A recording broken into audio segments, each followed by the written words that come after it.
Oh, and here we go. It is Friday night, roughly 11:05, 11:06 Eastern Standard Time. That means it's time for Smack Talk as we break down 3 hours of professional wrestling. SmackDown, AEW Rampage. We got Dutch Mantell in the house.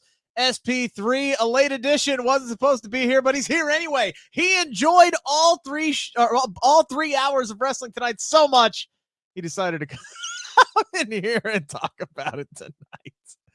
Oh, what is going on to everybody in the chat? Nigel and Ricky and Steven and Mike and Ozzy. Yeah, we were about 30 seconds late, Ozzy. Just chill. Just relax, Ozzy. It's okay.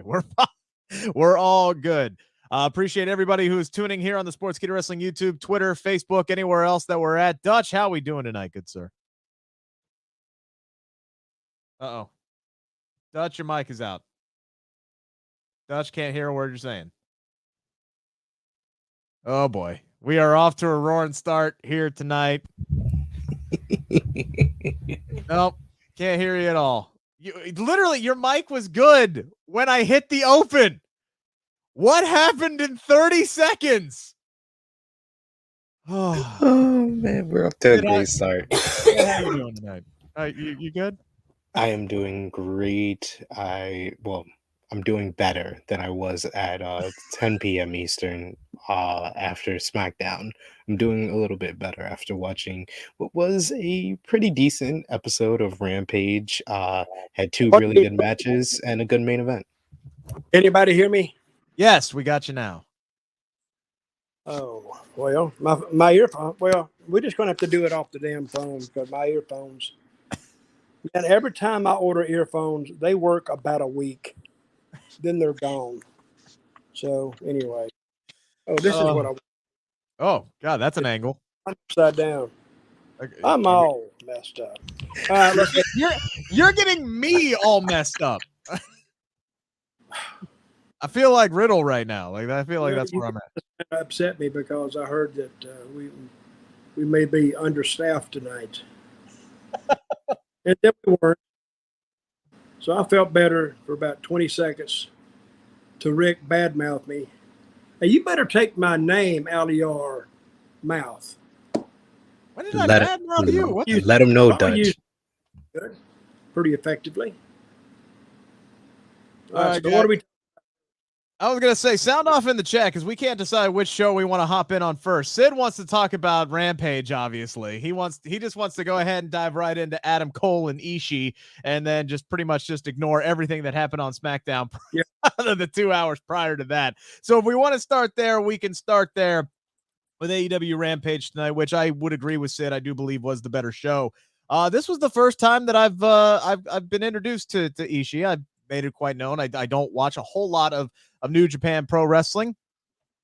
Dude's a freaking tank. I like him a lot. I love the headbutt move that he does. I thought this was a good match between himself and Adam Cole, Sid, and then we got a little bit of help from Jay Lethal to kind of protect Ishii in his first match in AEW, and Adam Cole moves on in the Owen Hart, which was honestly the right move in my opinion. I was happy to see O'Reilly pick up the win on Wednesday, and now Adam Cole pick up the win tonight because the Undisputed Elite, they've been losing a lot lately, so it's nice to see him pick up a couple of wins. Yeah, Ishii, he has one of my favorite no-sell moves in the business today when he just starts no-selling forearms. And the look on his face, his facial expressions are great. For someone who just speaks Japanese and can't speak English, he gets a lot across with his eyes and his facial expressions. So like when Adam Cole started slapping him in the head and he just had this face like, are you serious? Like, are you serious? And he started getting up when he was getting the forearms in, and he just moving forward into the forearms, like going into it. It was like a way to like absorb it. It was like he had the block button in every WWE video game, and it didn't matter what Adam Cole was throwing at him, he didn't even feel it. So yeah, this was a good matchup. I like both guys' footwork. The counters were very good. I just wish the match would have went longer, honestly. And I like Switchblade Jay White, helping out Adam Cole get the victory here. So I like Adam Cole moving on into the Owen Hart Memorial Cup. And I agree with you as well, Rick, that this was a needed win for Cole after last week. Yeah, I said Jay Lethal. I meant Jay White, obviously. So thank you, Linda, for bringing up my misstep there. Sometimes I'm writing notes so damn fast. I just write stuff down and I get things wrong. I'm not perfect. Like Dutch Mantell. Dutch, what'd you think of the opener tonight? Well, I heard Jay Lethal too, and I didn't correct you. I should have jumped all over you right then, but I didn't. Yep, Out I of my appreciate that. But good match. And I'm like you, Rick. I don't follow All Japan. Is it All Japan the guy's with?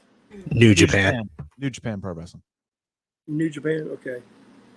And I never could tell the difference between them anyway. It was just a Japanese promotion. Even back in the day when I used to go over there, I didn't care. But good match. And it went probably, 12? Probably went more than that with the break. Yeah, and I wouldn't be surprised, honestly, if it went longer, because I heard they cut some time off of Daniel Garcia and Eddie Kingston as well, which did get a lot of time on the show tonight. So it sounds like a couple of these matches might have run over tonight. And I guess that's the beauty thing of doing a tape show is you can do the picture-in-picture for 90 seconds and then run a 30-second spot, and then boom, you can just cut to the next point in the match and call it a time. So they do like to cheat a little bit with that. So I do agree with you. I was expecting this match to go a little bit longer, Sid, and it very well might have. But again, when you have a hour show and a hard out, you got to do what you got to do. They did cram a lot into this show tonight too. A lot of backstage segments, a lot of action in the ring. Definitely utilize the 60 minutes they had tonight. Yeah, but I really enjoyed this opener regardless for, I'm someone that is familiar with Ishii, and I've been telling people for years that he's one of the best workers in the business today. And his footwork is just impeccable for someone his size. That's a big, meaty man. So you just expect him to have these hard hitting matches. But his footwork, if you really watch him in the ring, is one of the best in the business today. So I really like this match. This is actually his second match in AEW. He won a tag match, I believe, with Orange Cassidy against Butcher and the Blade, just I believe at the end of last year or beginning of this year. And this was a good showcase for him. For anybody that doesn't know him, he showed that he can have a very good match against another great worker in Adam Cole. And I like the whole Cole White kind of combination, and it fits in very well with the news from Wednesday that we're getting the AEW New Japan Super Show Forbidden Door on June 26th. Am I the only one who immediately saw Ishii wrestle tonight and go, damn, I want to see him mix it up with Samoa Joe? Like that is one of my dream matches. Check out WrestleTalk.com. I did predicting the matches for Forbidden Door, and spoiler alert, that was one of them. Fair enough. Dutch, I think your mic went out again. It did not go out. Okay, there you go. Good. See how he's trying to stir up the crap? Folks, I hate China. That's where these little things come from. And they don't work worth a crap. So if you have to buy one, make sure it's American made. It's the shits. Every time I get one, it will last about 30 minutes. And then, So I wish I could speak Japanese so I could cuss right now. Like, what's his name? What was his name, Sid? Ishii. The Japanese guy. Oh. I can just hear the news writers at SK going, all right, Dutch Mantell says he hates. Last week he said that you're gonna have to buy Liv Morgan with the whip. And this week he says that he doesn't like China because make anything. Nobody said anything. Well, we won't go back there because Rick got embarrassed. So Jesus. Oh God, we're 9 minutes in. We're already off the rails. I love this. Rick, say that again. Why did Jay White show up? Is he affiliated with Adam Cole now? Well, I can give you some of the backstory. Jay White, basically, he's a part of the Bullet Club. He's the leader of the Bullet Club, and Kenny Omega and the Young Bucks were also a part of the Bullet Club. But Jay White basically was behind them getting kicked out of the Bullet Club. So Adam Cole, when he came to AEW and he joined up with the Elite, once Kenny Omega was going away to, recover from his injuries, he's like, I got you. I'm gonna take care of the Bugs. I'm gonna take care of everything. And since Kenny Omega's been gone, he's brought in Kyle O'Reilly, Bobby Fish, and now he's brought in a man that is responsible for Kenny Omega getting kicked out of the Bullet Club in Jay White. So that's their friendship has kind of formed since Jay White has come to AEW. So Kenny Omega, where is he? Is he hurt? Yeah, that's the one we was telling you last week. He had vertigo, he had an injured neck, injured shoulders. He was basically on like life support for his run as AEW world champion. He was putting on 5-star classics being held together by stucco and duct tape, basically. And yeah, now he's out getting pretty much everything fixed. He had shoulder surgery. He's got to have everything done pretty much. He had to have hernia surgery. Yeah, he's how been long out. How long has he been in the business? Good question. 10 years? Kenny Omega's been in the business for about, I want to say 17, 16 years. Okay. And I never heard a word about that guy until about 2 years ago. I don't know. Independent circuit says he started about 2001. 20 years plus. So yeah, there you 20, go. 20 years plus, according to Wikipedia anyway. I was thinking about this today. How many times did he go to Japan? Would he go once a month, once every 6 weeks? No, he actually moved out there and lived out there. There. Did they run a full schedule? How many matches they have a week there or a month? They have a bunch of matches. Like New Japan will do like tours where they have like 20 shows in like a month or so. Mm-hmm. All right. Kamar asking how long is Kenny going to be out? We don't really have an update, or they've never really given us like a timeline of when we expect Kenny Omega to come back. All I know is I hope that he's back by Forbidden Door on, what was that, July 26th? I believe that was the day that they set for that show. Because if anybody deserves to take part in that show, it is him for sure. We appreciate everybody who is in the chat. Get your comments in. If you want to guarantee that you get your comment out there, you can give us a super chat. By the way, we always appreciate that. Sid, I love what I saw at the Jericho Appreciation Society. That was one of the better backstage segments of the night, I thought, with Jericho running into the security guard, and then they're screaming about HR as they're getting let out the door, and then Daniel Garcia had to stand on their own tonight. And I thought he and Eddie Kingston, it was a little more of a slower paced match than what we see out of Daniel Garcia, but I thought this was a really good match. There was about 10 minutes of it that was cut out reportedly. And yeah, Eddie Kingston gets a win here. And I loved at the end where he's getting ready to whip him, and he just said, no. This is the message. Send it on over to your boss. I thought all of that really, really worked tonight.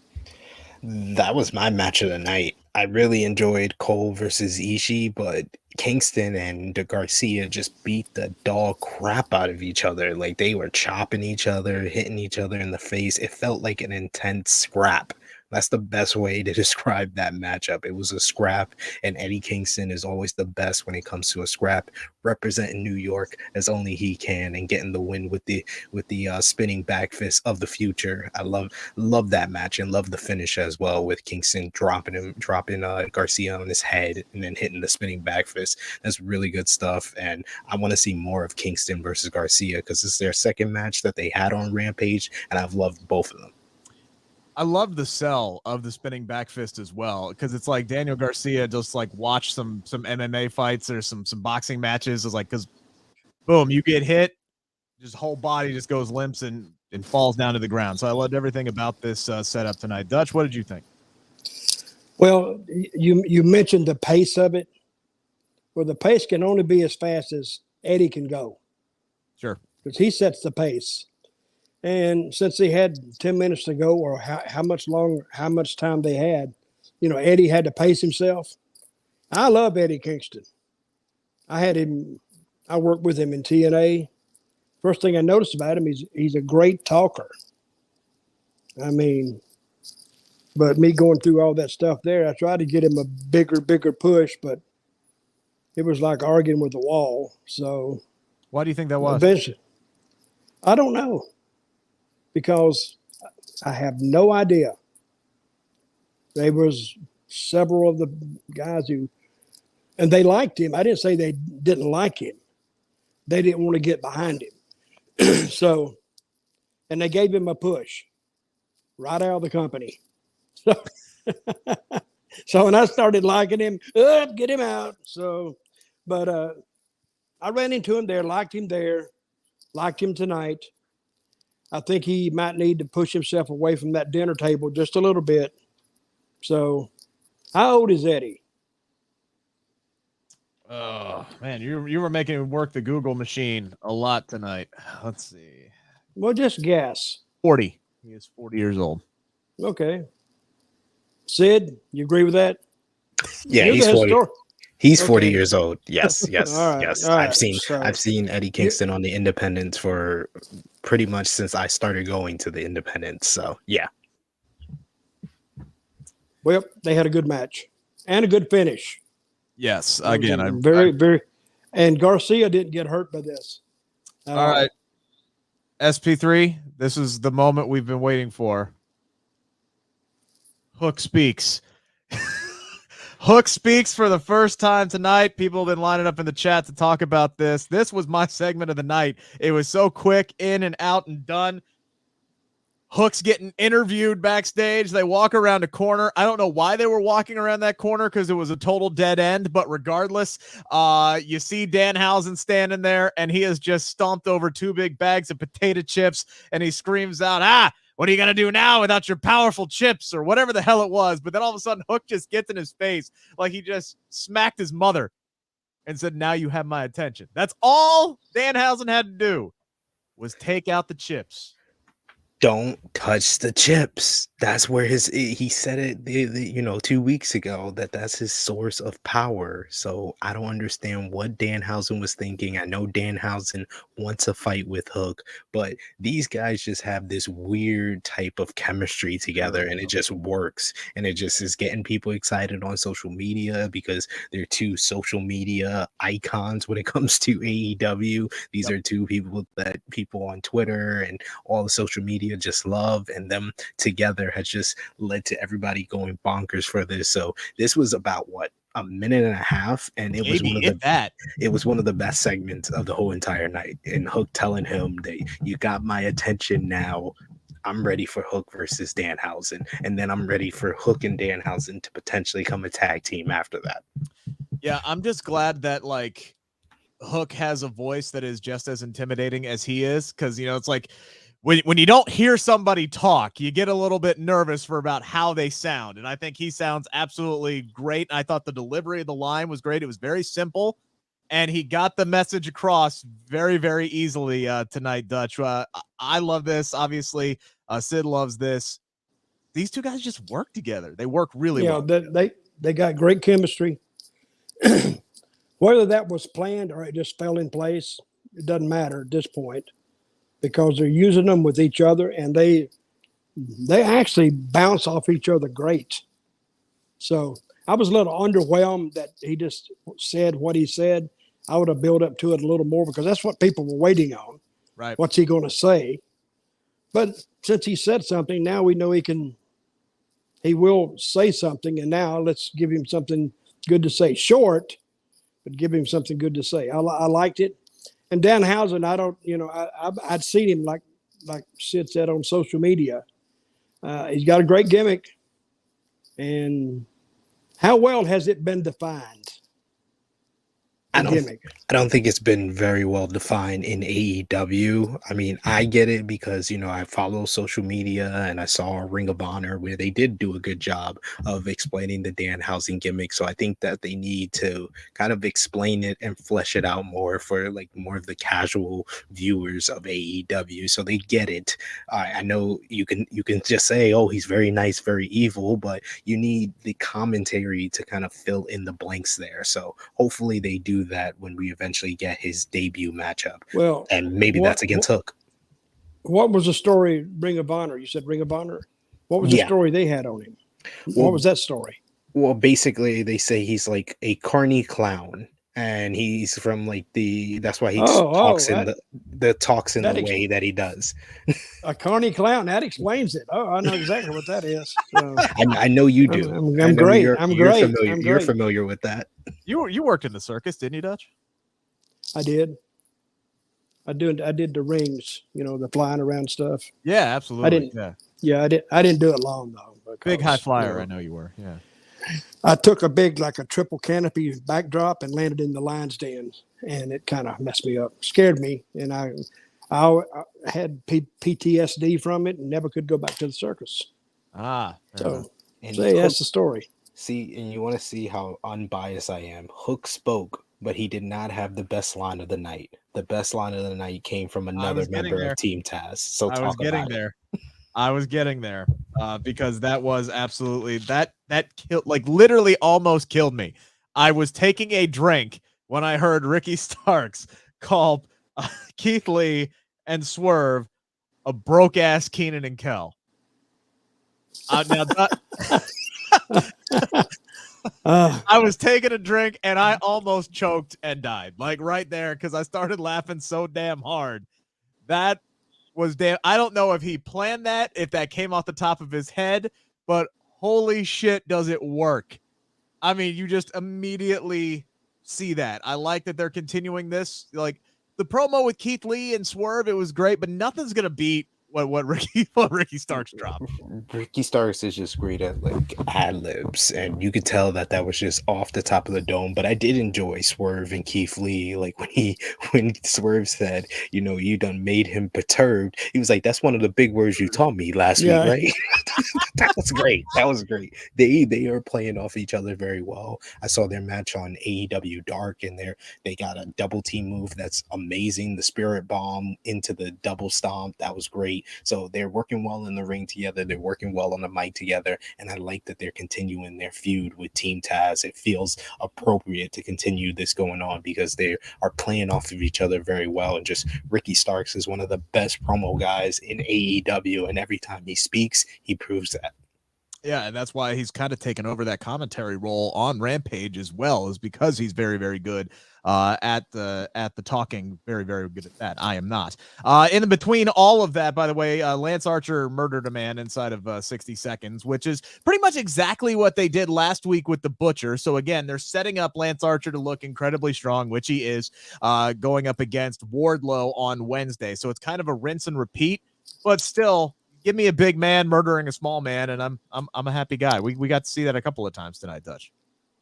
What was where's Jake the Snake been all this time? He's been in and out. I haven't seen him since for months since I've been watching Rampage. I haven't seen him. I mean, he comes and goes. Honestly, he comes and goes. He's not always there when Lance Archer's there, and they had Dan Lambert with Lance Archer for a little bit as well. So I mean, I don't know exactly what his deal is, but whenever they need him, they bring him in. He had a really entertaining promo it was just on Wednesday when they were setting everything up for this, where he's talking about taking the bag and getting all this money from MJF and this, that, and the other thing. And then all of a sudden, Lance Archer comes in and just smacks the money out of his hand. And he's like, "We don't need that shit." And you just hear Jake go, "Oh, damn it." It was a really good promo exchange. So he's there. You don't watch a whole lot of Dynamite though, right? You talking to me? Yes, I'm talking to you. I'm talking to you. You talking to me? You talking? You'd see it more if you watch a lot of Dynamite. So yeah. No, I don't watch Dynamite. I don't watch any more wrestling than I'm required to watch. That's because I can explain it so my mind won't get, poisoned. Like if I watch Raw, I'd be poisoned. If I watch Dynamite, so I keep my wrestling addiction down to 3 hours a week. So when I give you my opinion, it's crystal clear, crystal pure. You're a professional. You are focused on this program.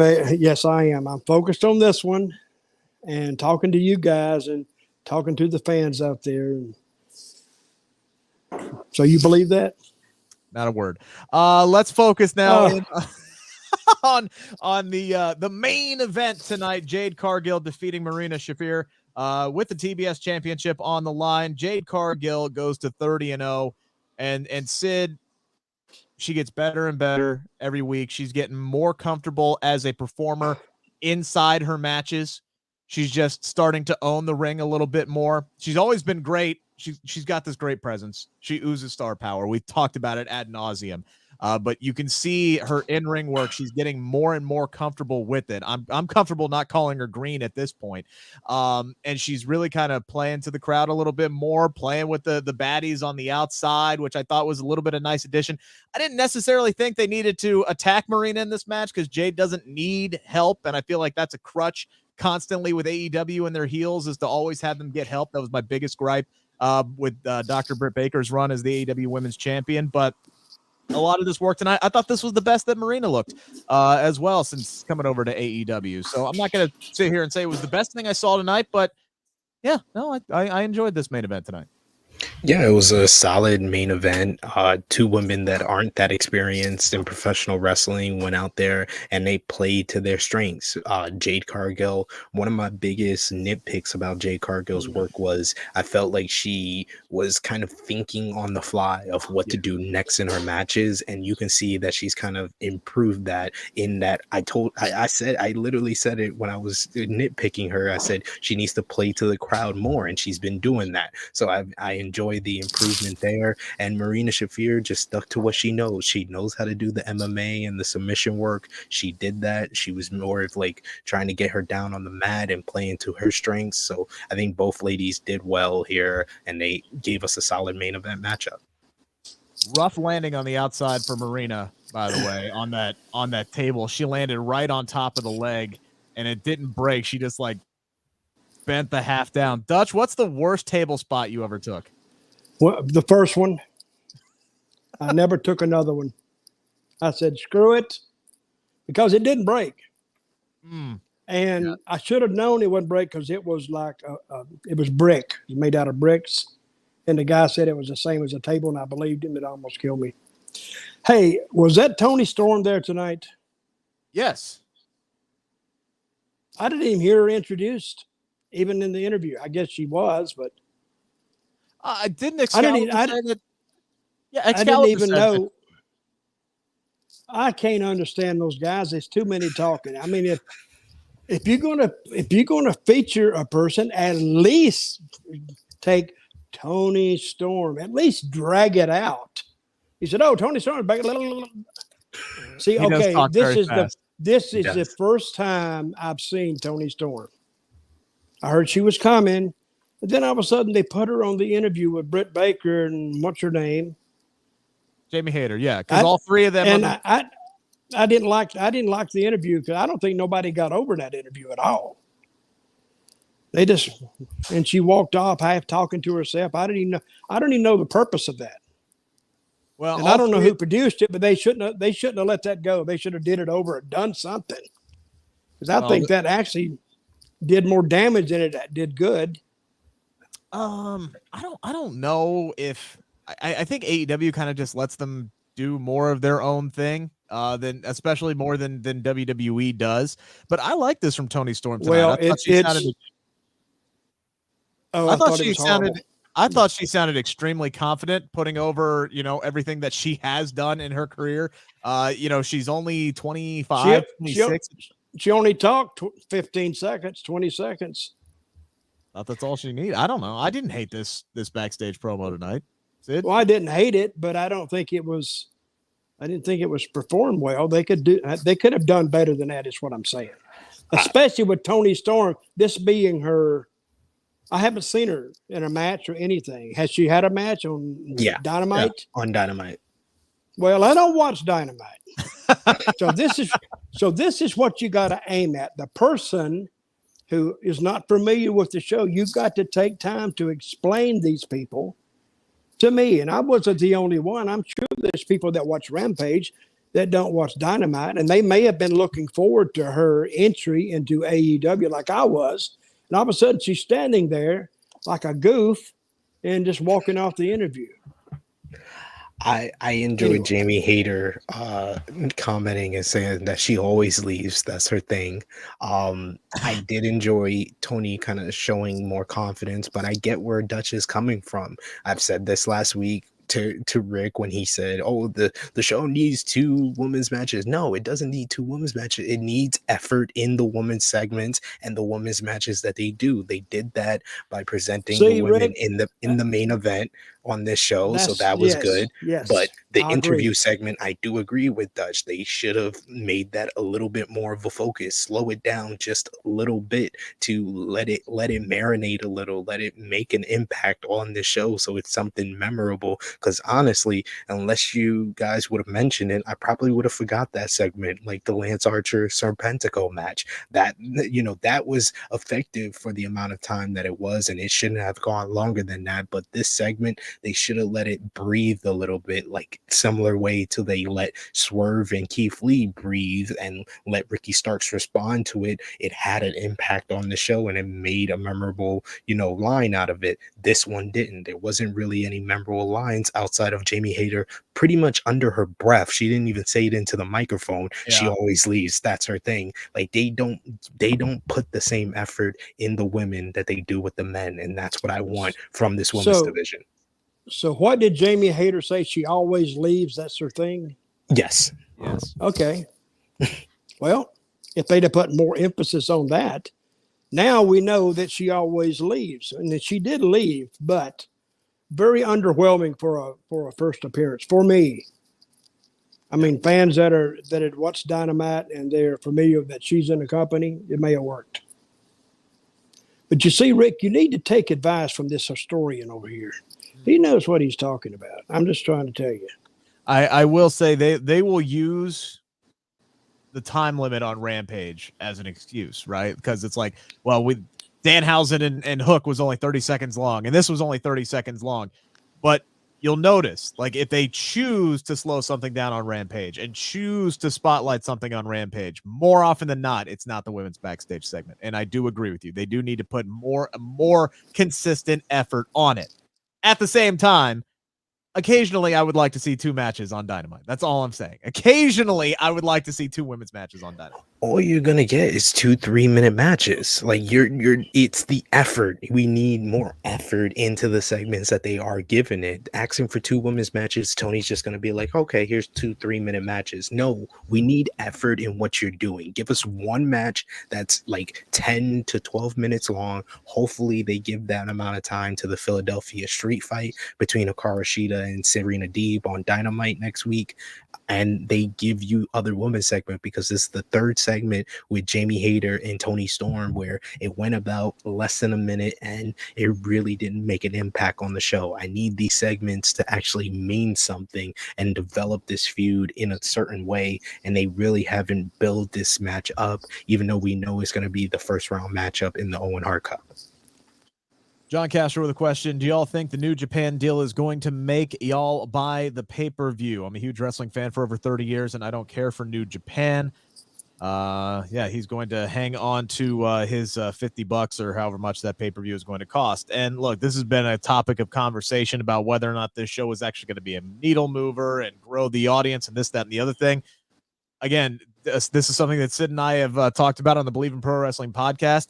This is a massive service to the hardcore wrestling fans, the P1s in AEW, the fans that who do watch New Japan Pro Wrestling like SP3 over here and have these dream matches like Ishii against Samoa Joe that we might be getting. And you know what? Yeah, it may not grow their audience. It may not bring in the casuals like Logan Paul at WrestleMania or Pat McAfee at WrestleMania.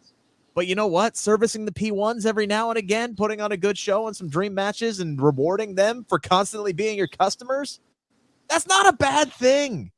It's not a bad thing whatsoever. And Tony Khan is really, really good at thanking his P1s.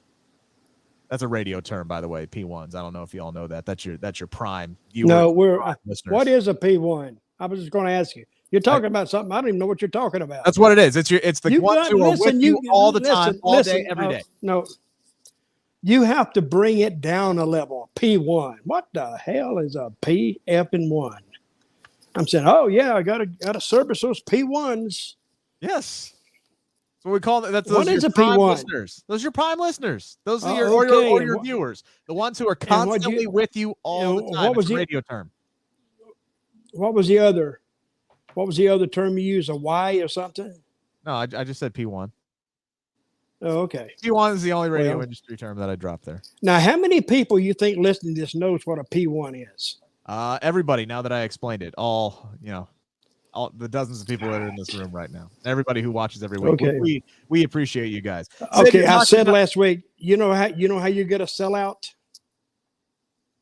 You got all the P1s there, but you got everybody else there too.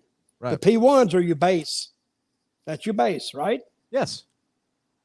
Okay, and then when you get a sellout, then all the people who are not P1s who come on big shows, that's how you get a sellout. I just thought I'd tell you that. Okay. He's not talking to me tonight, Sid, for some reason.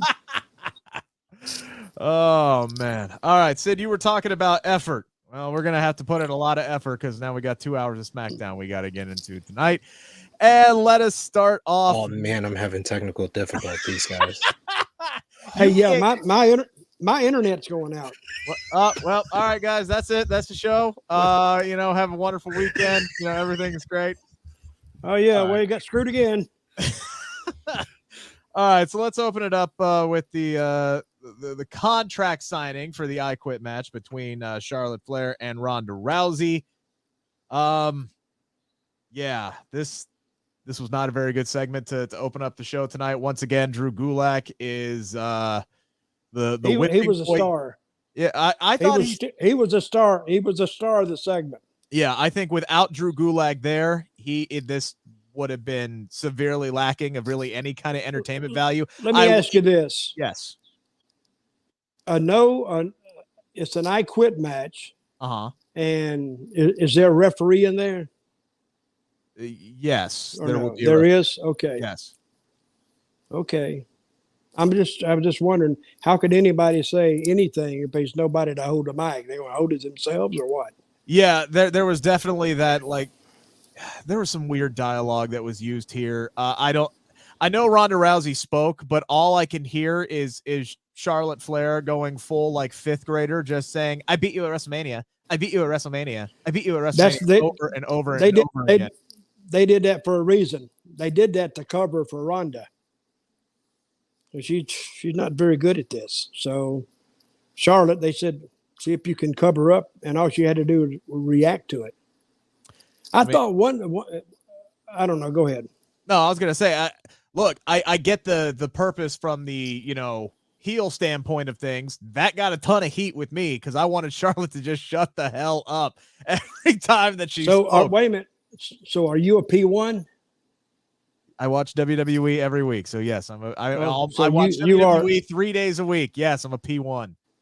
Okay, good. I just want to know. The category you're in. So, but I do like Drew Gulak being there because he was the star of it, and somebody just put up there. They expect him maybe to be the referee for it.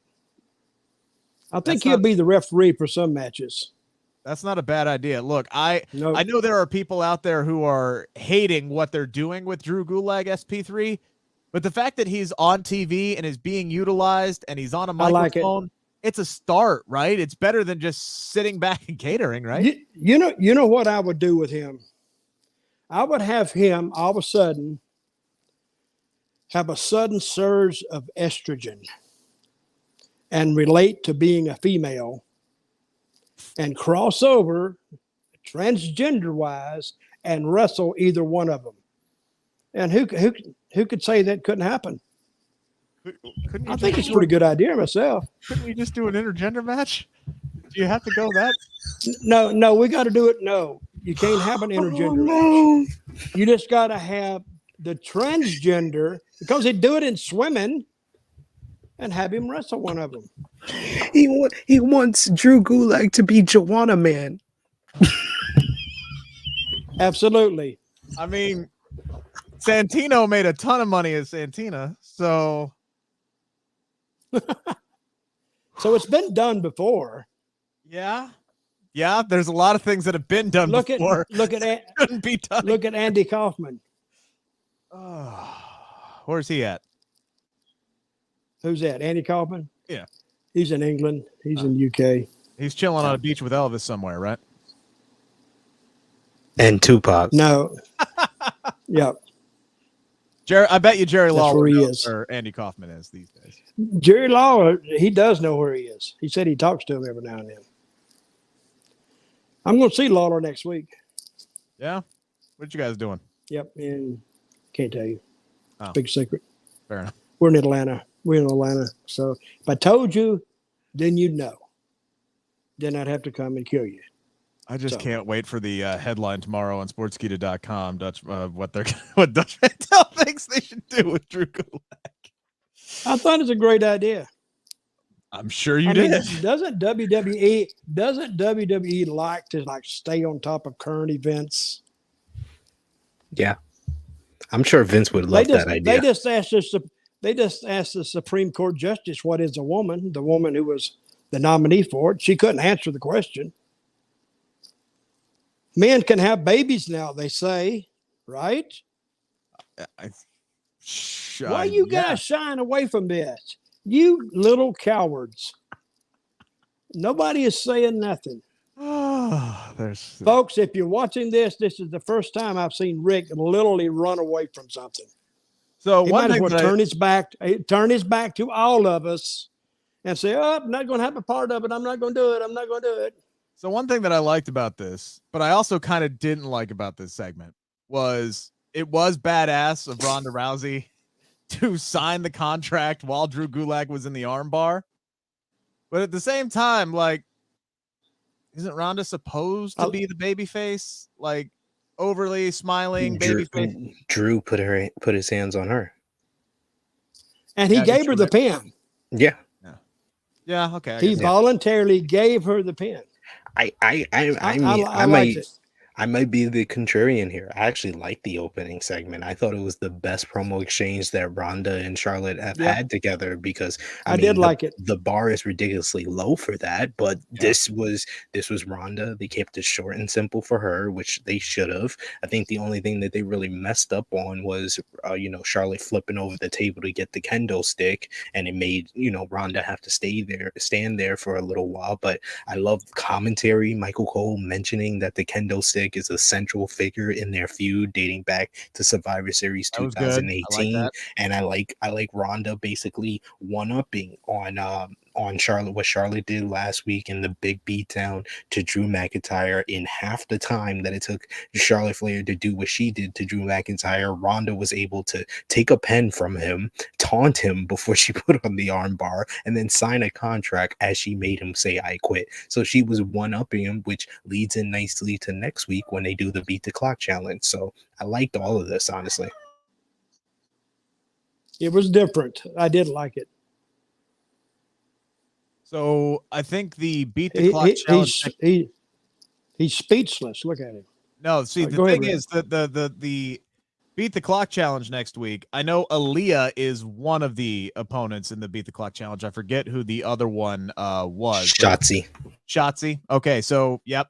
There we go. Two women that we haven't seen in quite some time. They're going to basically be enhancement talent next week as they get obliterated by Ronda and Charlotte. So this is why I tell you, with Tony on AEW, don't ask for 2 women's matches because it's going to give you 3-minute matches. I'm going to tell you the same thing for WWE. Don't ask for these women to be on television because this is what they used to. You wanted Aaliyah and Shotzi on television. Well, you got it next week. Well, you got them. And Aaliyah should be enhancement talent. Well, you ain't never lied there, Dutch. Because she doesn't know what she's doing. I mean, how can you spend 7 years being warehoused with these same people and go out there and look lost? Oh, Rick's not commenting again. He's thinking. I'll say, come on, Rick. You know, Dutch is right here. Aaliyah. You know, I never like to badmouth because they put their bodies on the line for our entertainment. But when it comes to skill level, Aaliyah is at the bottom of the totem pole when it comes to the SmackDown Women's roster. I don't think there's any question about that. I don't think there's any question about that. If you lined up every in-ring performer on the SmackDown roster, yes, Aaliyah would be the least talented of all of the women's wrestlers on the SmackDown roster. I don't think anybody would dispute that. I will say this, 7 years.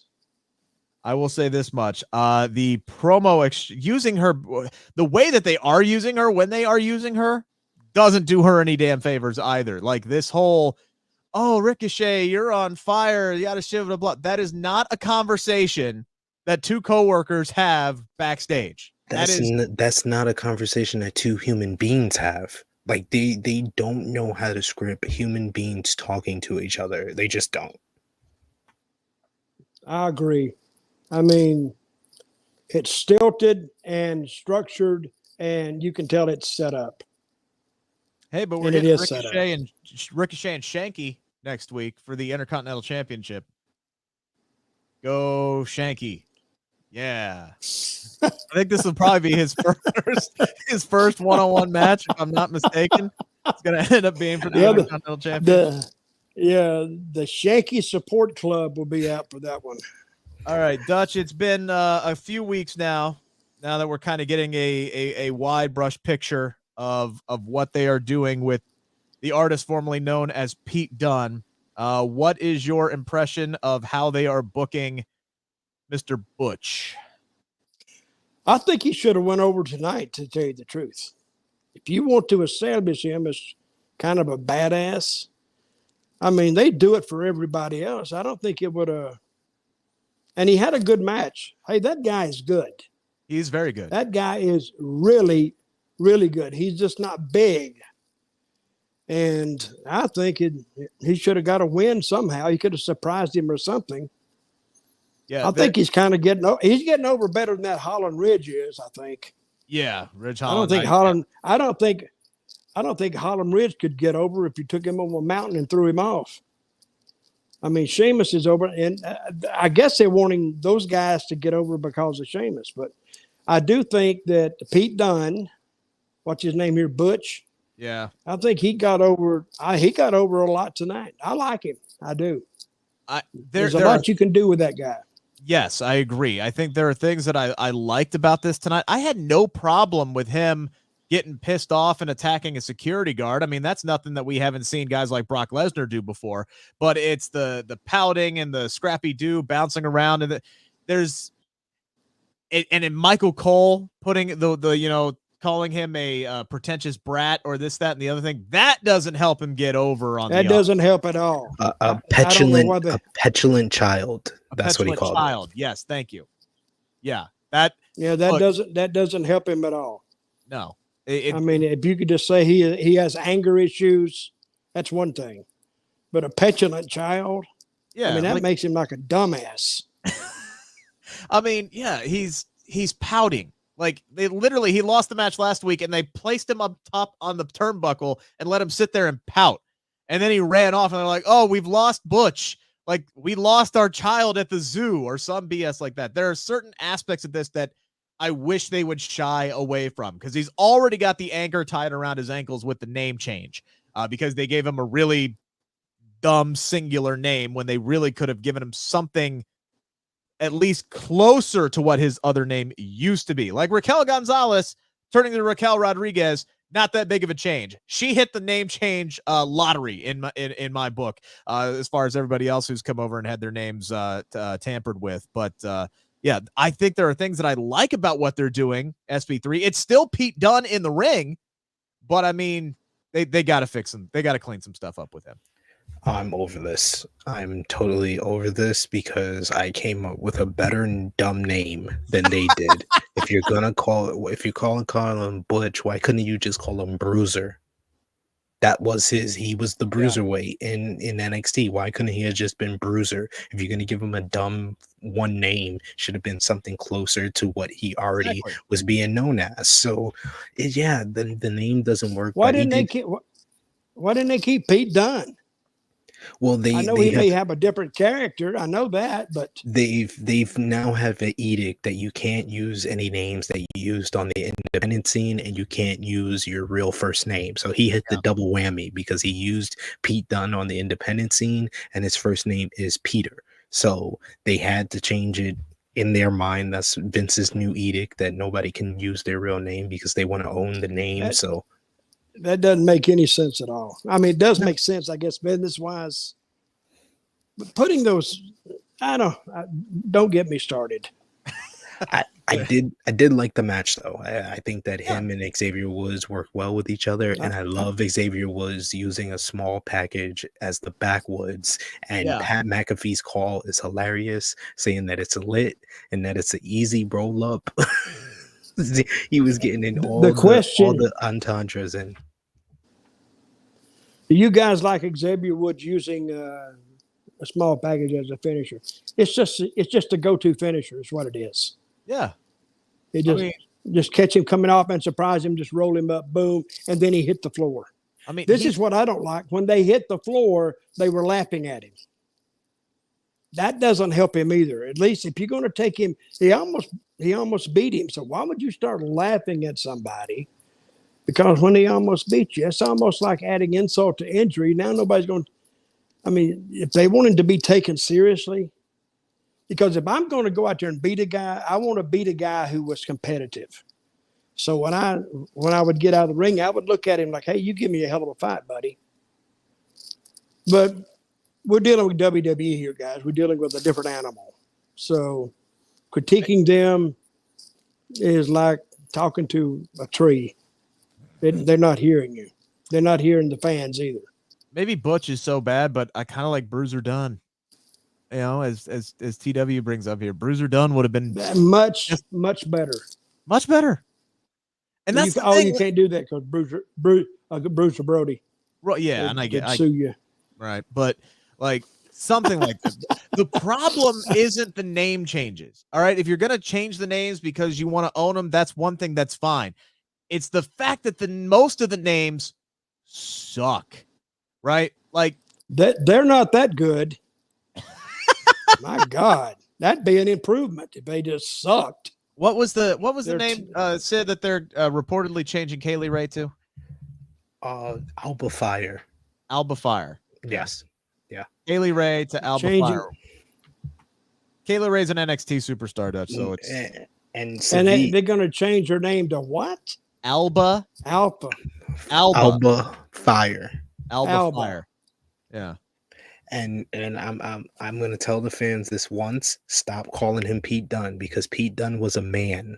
Butch is a little boy. He's a petulant child, apparently. There's a difference. We need to give it up. Stop calling him Pete Dunne, because Pete Dunne wouldn't be presented in this way. This is Butch.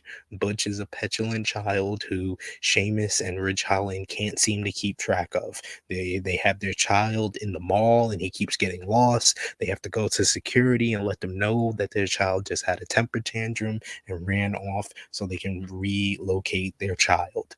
Yeah, he's a child. If he attacks the New Day one more time, he's grounded. Remember that. So yes, Pete Dunne is 28. Butch is 6.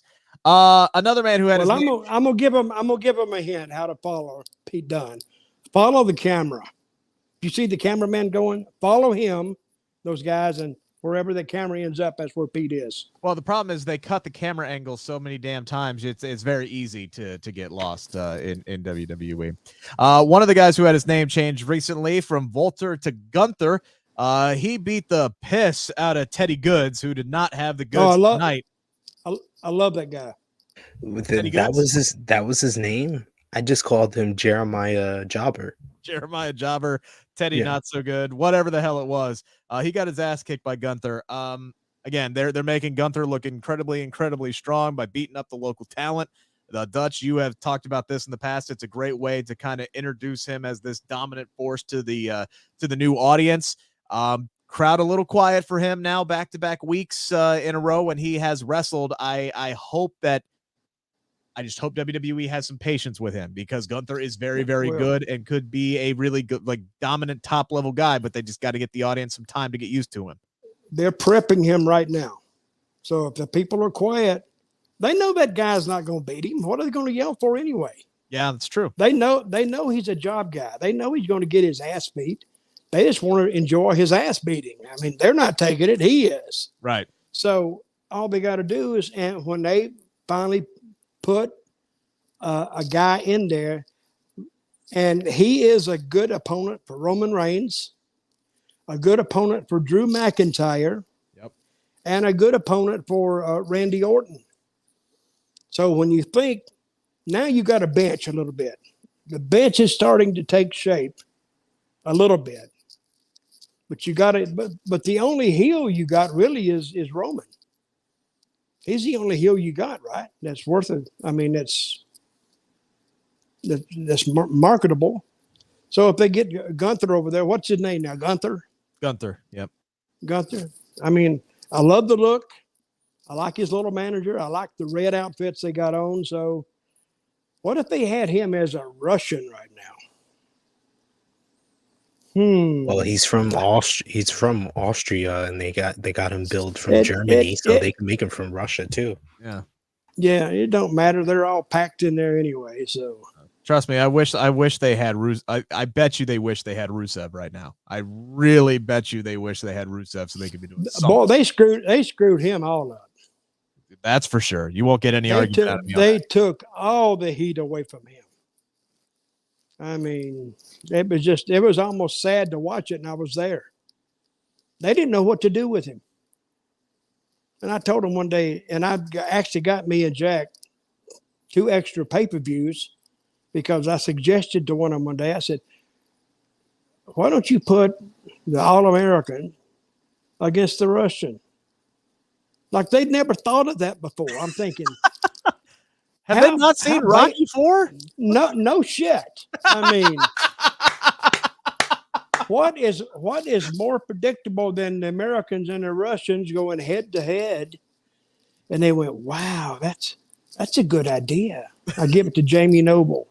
And he says, I'm going to suggest that tomorrow at the creative meeting. As soon as I got there, he come up to me and said, they loved it. They loved it. We're going to start it tonight. See? And I said, wait a minute. So you hadn't thought of that? He said, no. I says, the writers hadn't thought of it? No. Creative hadn't thought of it? No. Vince? No. I went, if you don't think of that, that's not one of, it's a go-to angle. Well, I mean, this was was the time that they actually had y'all as heels, and y'all turned babyface that way, right? Against him we Rusev. did. Yeah, exactly. Yeah. But we were like still heels, but we were a babyface against him, and never beat him. We never beat him. So I said, okay, whatever you want to do, it's your company, guys. So I think the only way I could have changed it if I'd had $4 billion and bought the company. Yeah. Or quit. Yeah, that certainly would have been. I think that's just further proof that they have the people that they focus on, right? Like their main event level guys, and then the rest of them, it's like they don't bother coming up with stuff. They're clueless. Nobody thought of that because nobody was thinking about what to do with Jack or Rusev. That's why nobody thought about it. And also Vince, the king surgeon, he was the one who came up with Zeb Coulter managing Del Rio.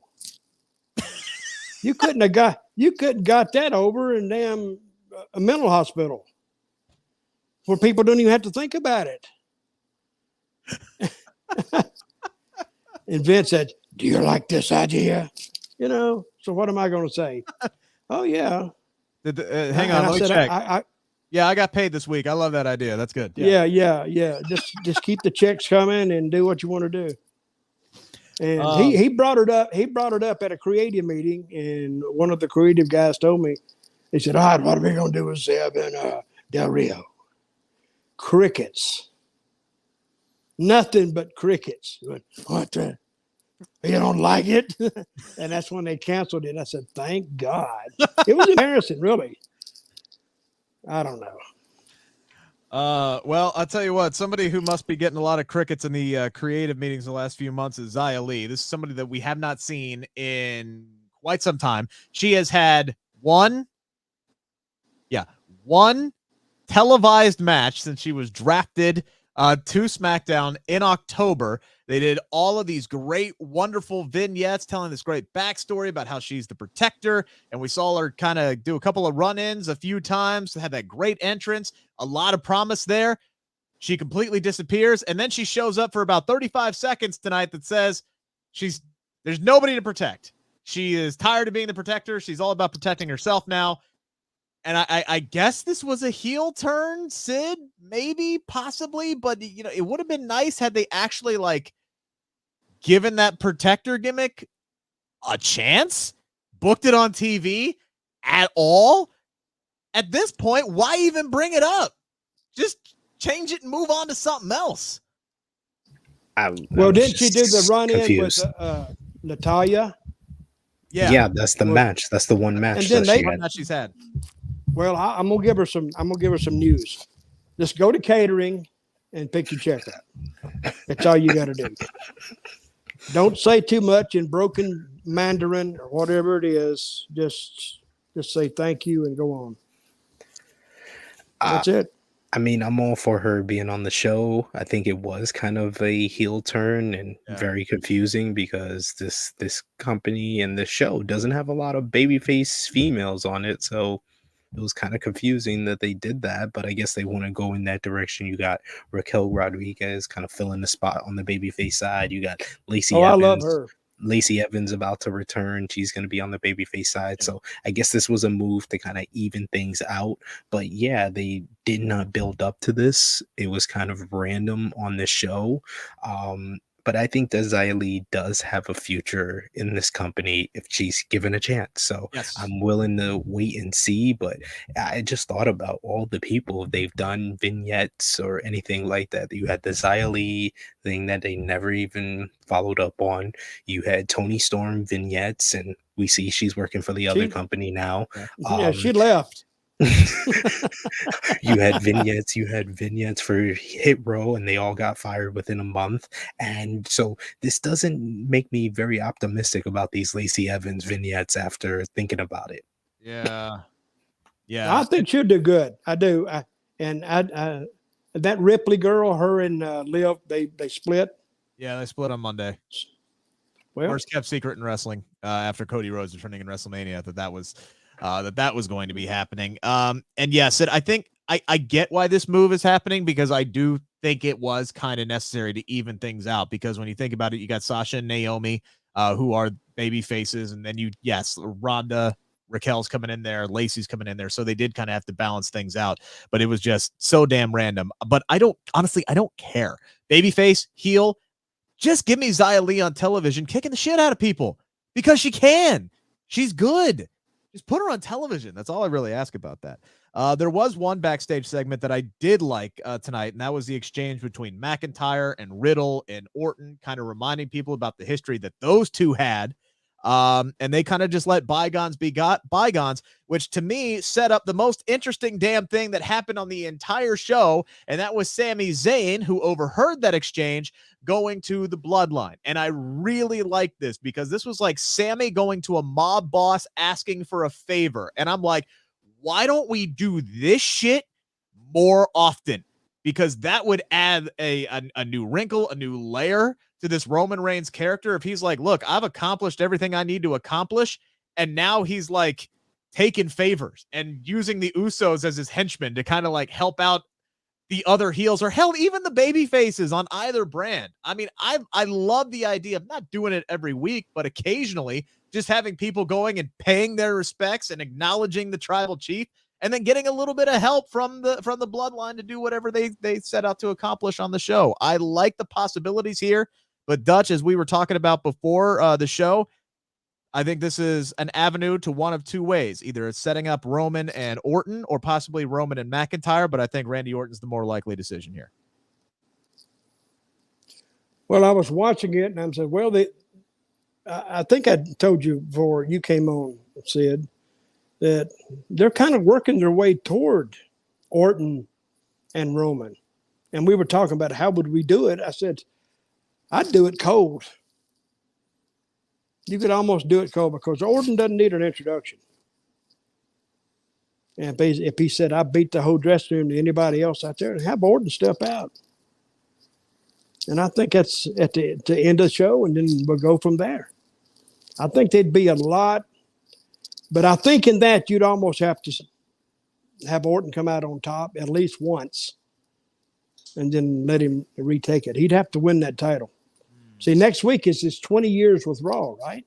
Yeah. 20 years with 20 years on the main roster. Great.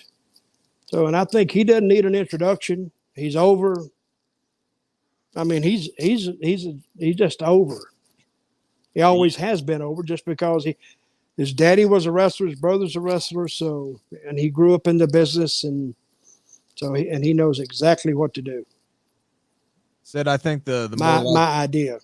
Right. I think the more likely scenario here is Roman kind of costs RK Bro at WrestleMania Backlash, and that might be the catalyst to set up Roman and Orton after this is all said and done.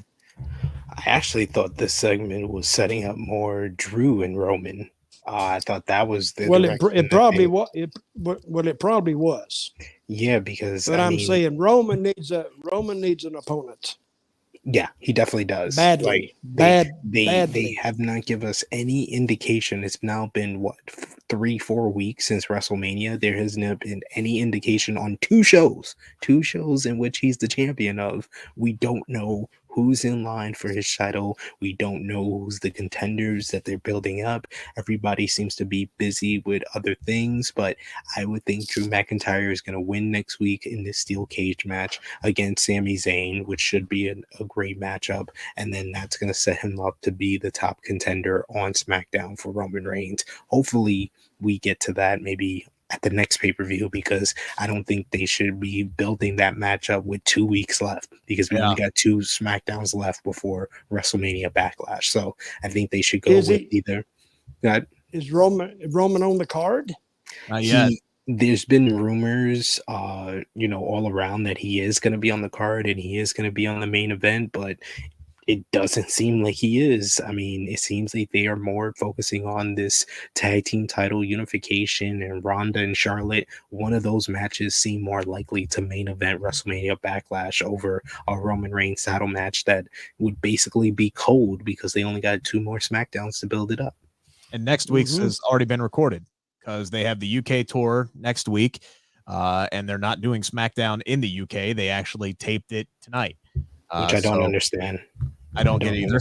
I don't understand that move whatsoever. But so you got that going on next week, and then there's one more live, and then boom, it's WrestleMania Backlash weekend. So you're talking about 2 weeks to try and build some kind of a match, which is why I think if he is going to get a match, it's going to be Nakamura, which they teased 3 weeks ago, but have failed to follow up on that now 2 consecutive weeks.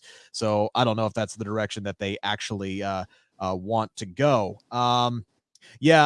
The Drew McIntyre Sami Zayn stuff tonight, like I thought the match was okay. It was just more of the same of what we saw last week. What I didn't like, though, and I don't know who produced tonight's match, but I don't like the fact that Sami was trying to run from the get-go, even though he knew he had help. He went and solicited help. He had the Usos at ringside, and he had this ace in the hole, and he's talking backstage about how he needs to beat Drew McIntyre to reclaim his, what did he say? His, I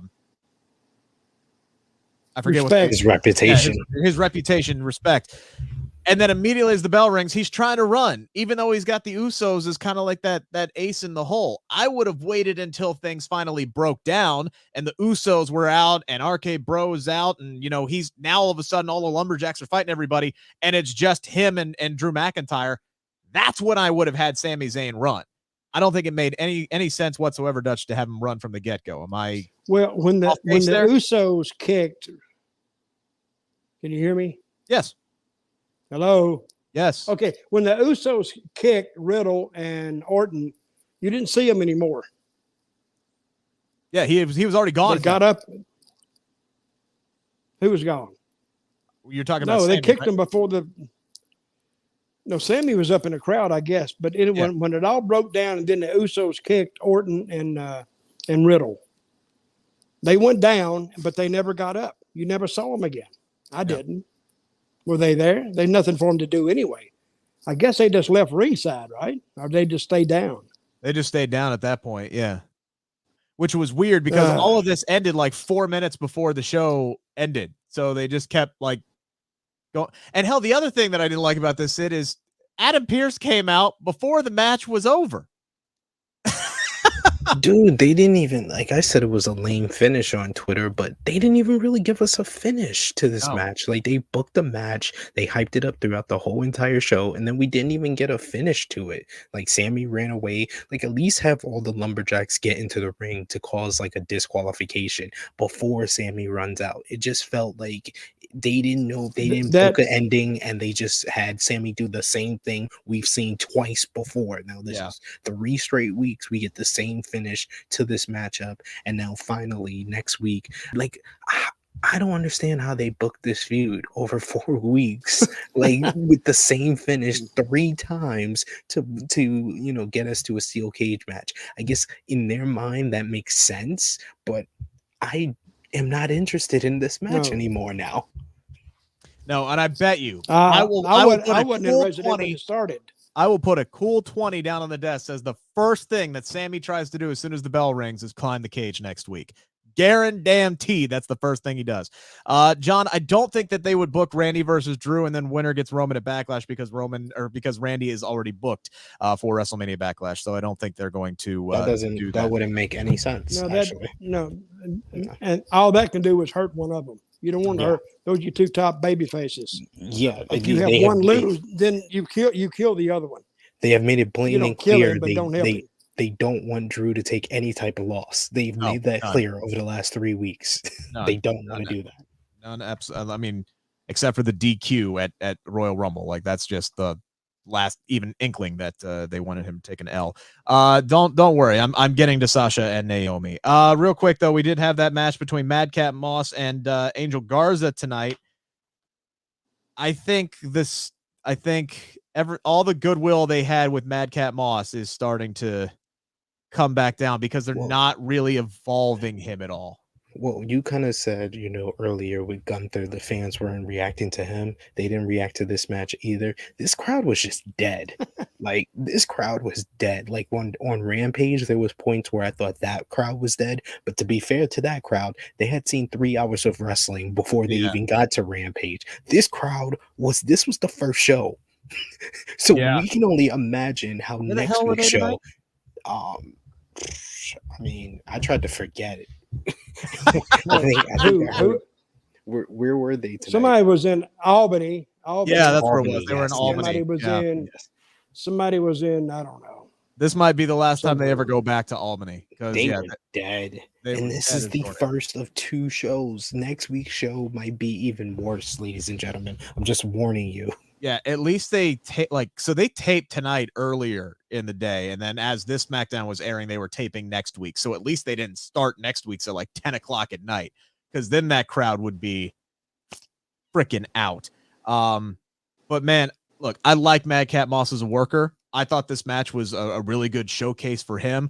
They could be doing a lot of different things with Angel Garza as well. That dude is an absolute star, and he's got a great and wonderful personality. I wish they would let him showcase that more, but they got to get the damn short shorts and suspenders off of Madcap Moss and let this guy evolve into something else, please. I have one question for Dutch. Why can't Los Lotharios versus, actual tag teams? Good question. Well, they can. Why don't creative book them that way? I don't know. I think the Los Lotharios a great team. I mean, those guys are good.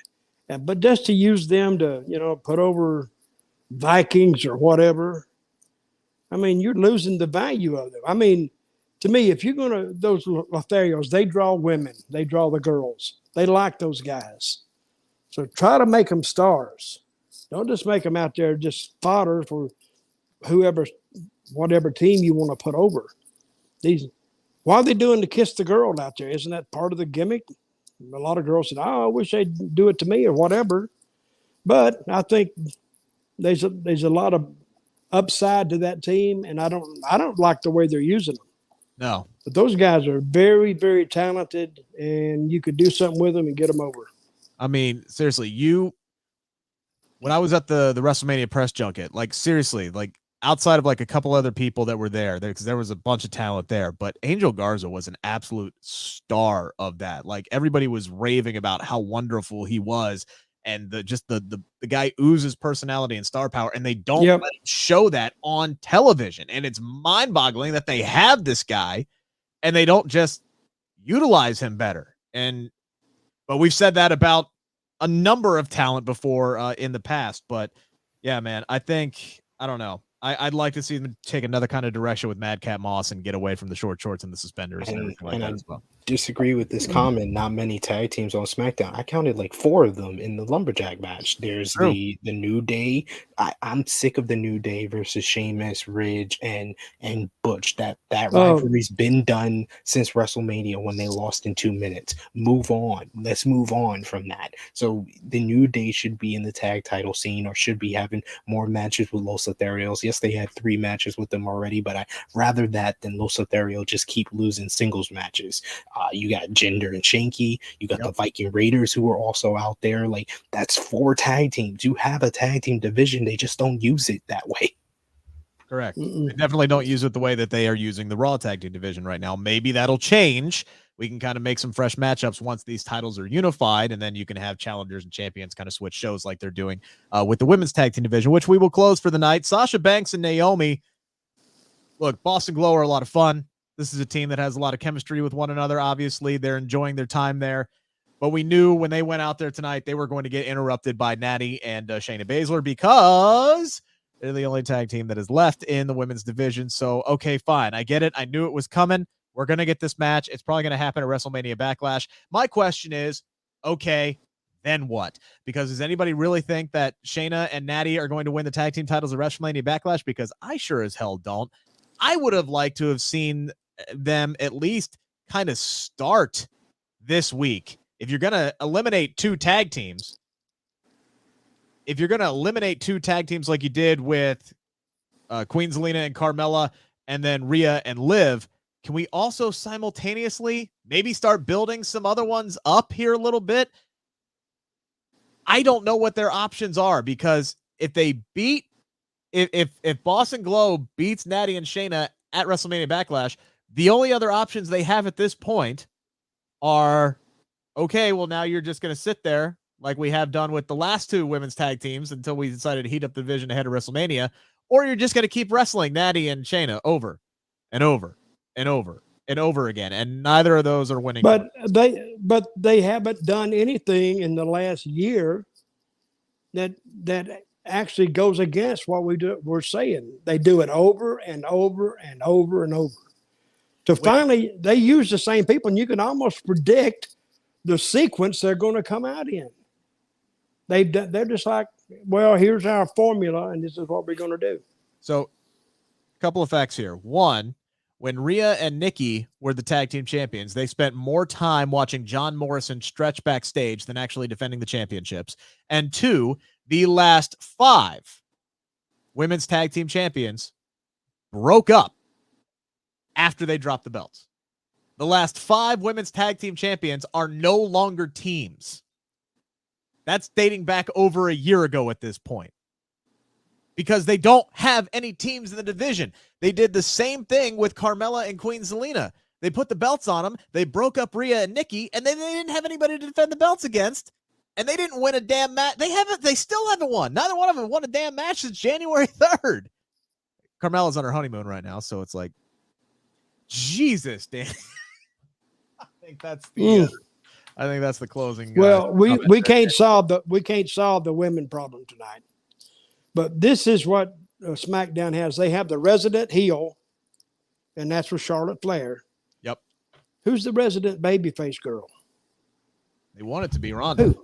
Ronda. No. I don't think so, because she didn't have the personality to be it. She gets the reaction though.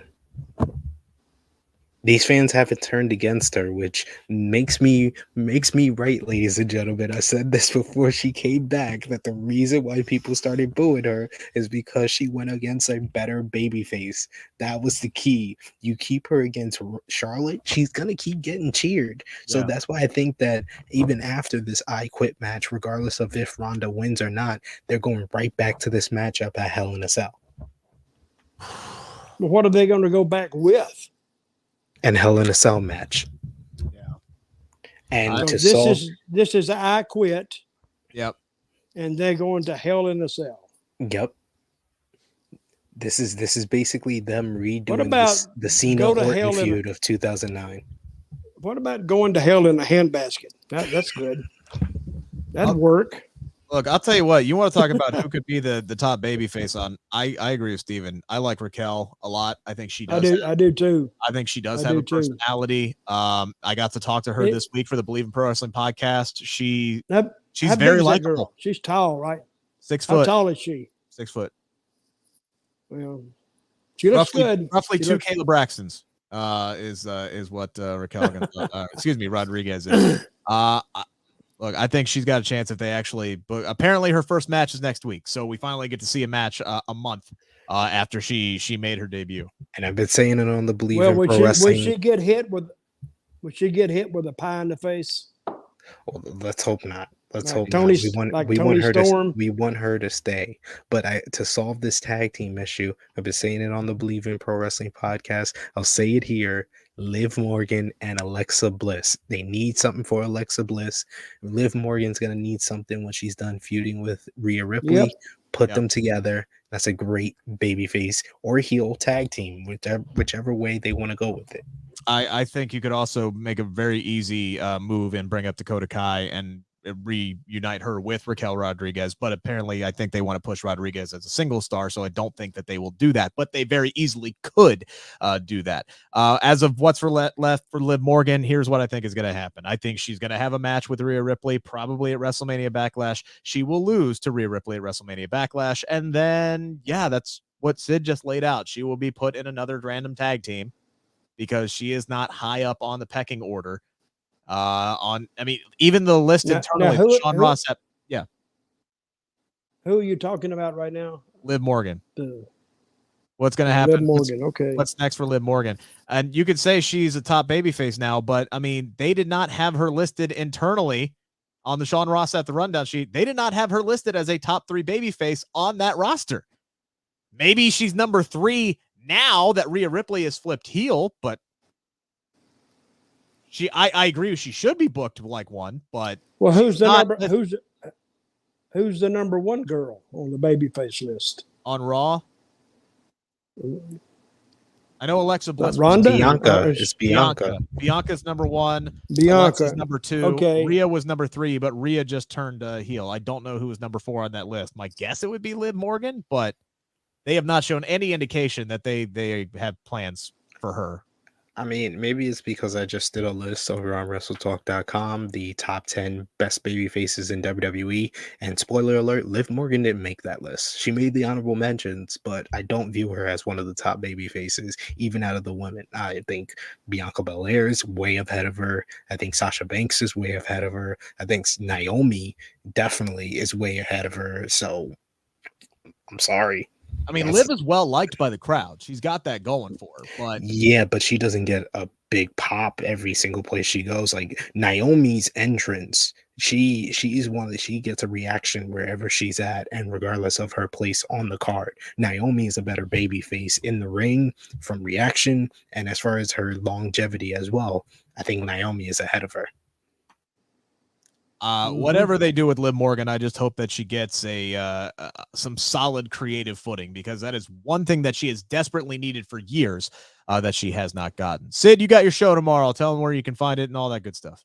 Yes, check out True Heel Heat 172. We're going live at 11:05 a.m. Eastern Time over on the True Heel Heat YouTube channel. It's going to be myself, Miss Chrissy Love, and special guest Cassidy Haynes of Bodyslam.net. We're going to be talking about WWE being interested in FTR, Kushida leaving WWE and going back to New Japan, of course, AEW and New Japan Pro Wrestling Forbidden Door, and much, much more. So go over, subscribe, and check us out. 11:05 a.m. Eastern Time. Not the worst worst suggestion I've seen from John here. Liv and Bailey. That could, I think Bailey could be a great addition to the tag team division with a lot of different people. I've seen people throw out the idea of putting Becky and Bailey together. You could sign me up for that, but I think I would rather see those two feud with one another. And I do hope that they bring Bailey back as a baby face. So she would probably become the number 2 baby face on Raw if she does come back on Raw. But I think she's needed on SmackDown. Dutch, what you got going on? Well, I do this thing with John Pozorowski, and we're doing we take fans' questions. We do it on Facebook, and it doesn't cost you anything. So we answer questions. So we do that once a week, and you can follow me on Dirty D Mantell on Twitter. I'll post it there. Our Dutch Mantell on Facebook. And if you want to write me dirty Dutch Mantell at Gmail, and usually I answer because nobody writes me anyway, so I'll answer I answer the 3 emails I get. So, but anyway, that's about all I got.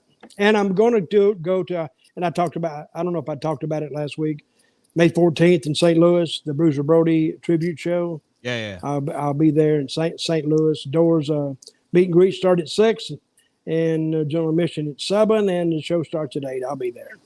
Awesome. Good stuff. Again, you can check out Sid and myself on the Believe in Pro Wrestling podcast Monday through Thursday. We got new episodes 4 days a week that drop at 7 a.m.